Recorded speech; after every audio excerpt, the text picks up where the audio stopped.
So, folks, we were on the W line, and we found these bus tickets.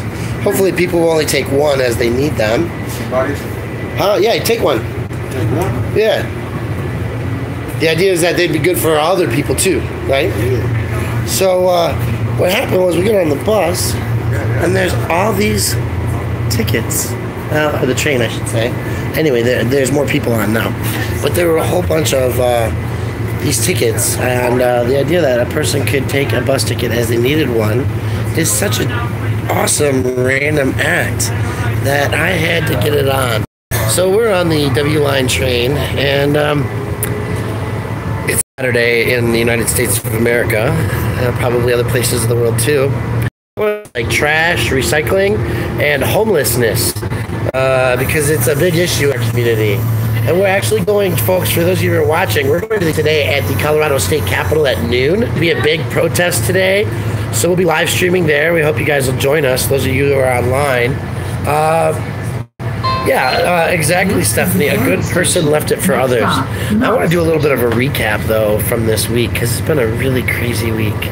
Those of you guys who've been following along, we had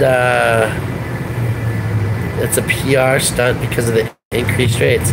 I don't know. They're expired passes, so they're last month's passes, or last year's passes, right? But it was just a random thing of 5, 10 passes. Somebody maybe just threw them out. Who knows? We'll see if there's more of them. Brian, I would do that too. Yeah. So anyway, I want to talk about. I want to get on this update for Eric Williams, because if you guys were with me 2 nights ago, we were on our way home, and we had the unfortunate experience of walking into the Union Station and being required to pull out a camera immediately because there was a gentleman in handcuffs. Some of that recap, you guys might remember that he was in cuffs, complaining of pain, the police officers hurting him as they were trying to scan the cuffs to get them off of him. And for over half an hour, we had him not being able to get out of those cuffs, but they ended up taking him in a car, Denver Police Department hauling him out of the Union Station bus terminal where he was waiting for his bus. Now, because I did that video, guys, there is actually, Regan, we want to make sure I'm clear about that. I'm trying to do 2 things at once. I can't follow all the conversation. But those bus passes are good for 90 days. And Eric Williamson had a bus pass on him, allegedly. He was waiting for his bus. And he was hauled away for trespassing Union Station, received a citation. We have to go to the clerk of courts next week and see if we can find his next court date, because he was never taken to jail.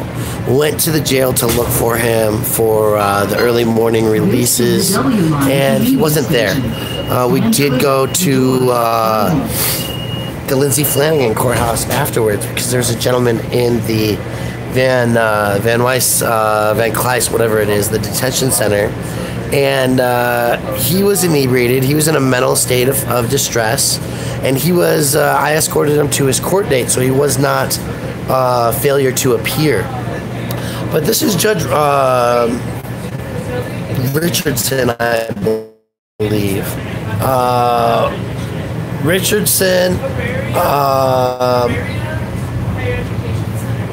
He issued a bench warrant for the gentleman who showed up for his court appearance in a mental state of distress, worried that he was going to have a warrant out for his arrest because he was showing up to court, right? So the ambulance hauled him off. His case manager was there. They put him in a 72-hour hold for his mental health, and then they issued a warrant for his arrest, so that if he didn't come back to court voluntarily immediately after he was released from the mental health hold, that he would have a warrant out and he would have a larger criminal record. And that is one of the issues of the way that we manage these situations that I'm so upset about. Yesterday we did a Chalk America, and we talked with one of the sergeants.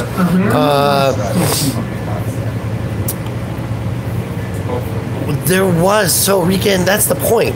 I called and I did not get the police department didn't have a case number on him.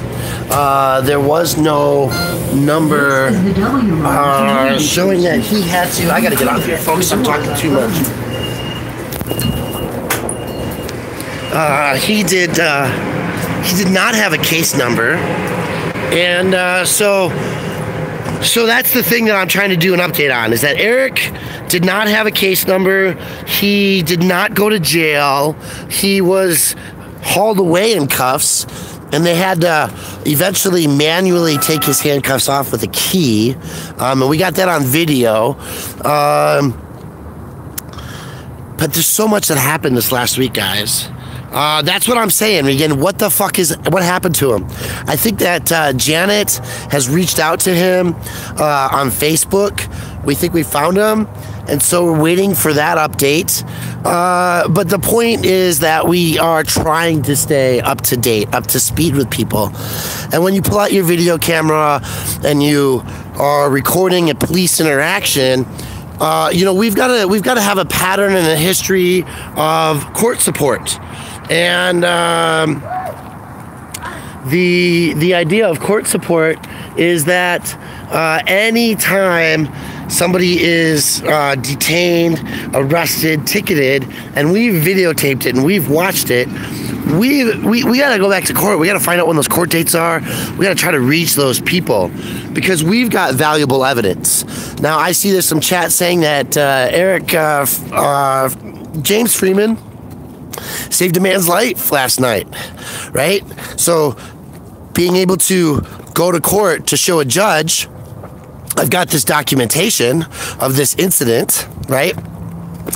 That's kind of a big deal, right? I wrote the city manager because I took a video of the police. Took a video of police denying me entry into the courthouse, right? They didn't even care about what I had on me that HSS security was concerned with. They never looked at it. So metal forks are not allowed in government buildings by non-government employees in the county of Denver, right?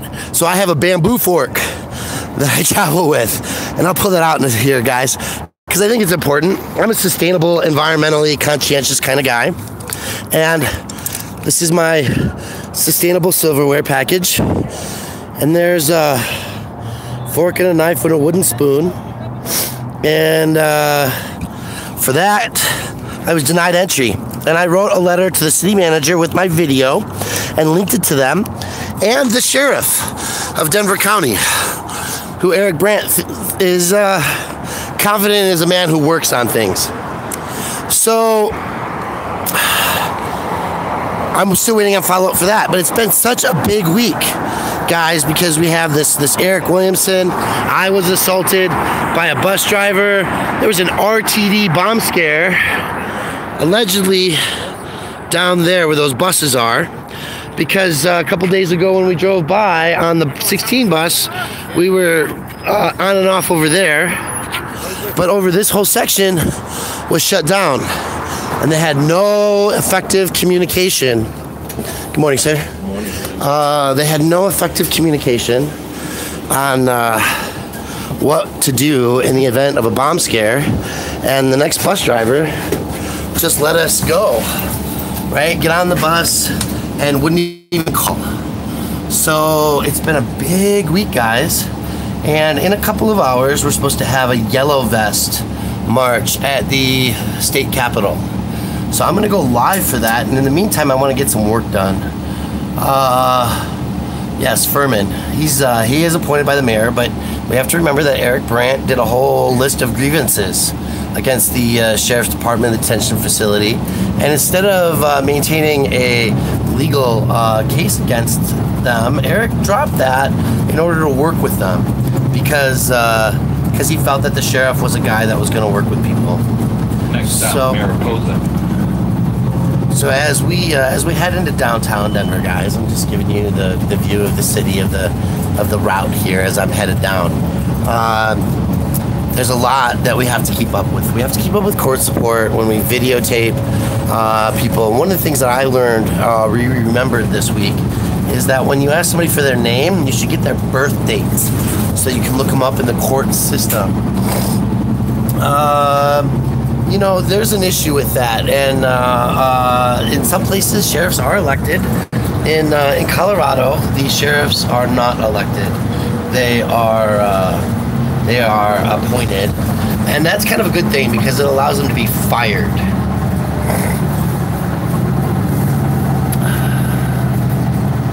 So with the firing of sheriffs, we have an accountability measure there. As a matter of fact, there was a ballot initiative to try to move that to an elected position, and I don't think it got enough signatures to do that, in part because when you elect somebody, you can't fire them. There's a whole different process to getting them out of office, and so Regan's is a different beast here. Everywhere else they're elected, but in Denver they're not. Yeah, well, you know, firing government is part of why there's a Yellow Vest campaign going on today in Paris, right? 8 weeks of complaints. They're trying to digitalize society over there, put everybody on the standard of internets, of identities, and all that. So, you know, one way or another, there's always a fight to go on. Our fight here in Colorado is that there's so much money being spent to police and jail and criminalize human beings for surviving that we're wasting the money that could be spent putting people in homes and giving our economy a boost and giving people mental health chances and all kinds of stuff. So on this stop, I'm going to be away from the curb, so be careful leaving the bus. Oh, look at that nice driver. So anyway, folks, I'm gonna go to work here. This is just a short video to update, and I'm glad you guys are talking to Eric and are about Eric on this feed as well. We did do a Chalk America yesterday, but if you're in Colorado, Regan, maybe you'll be coming to join us. Brian, yeah, maybe you guys will come into the city. But I'm gonna let you go. We're outside the Auraria campus. I'm gonna get off my live stream and go work for an hour or so, and then we'll be back on around noon, 12 o'clock for the Yellow Vests, and we gotta fight for our rights to party. That's right, the Beastie Boys. So we're gonna party down at the state capitol here in the Denver, Colorado, in about an hour and a half. We'll see you guys all then. Until then, you guys have fun. We'll talk to you later.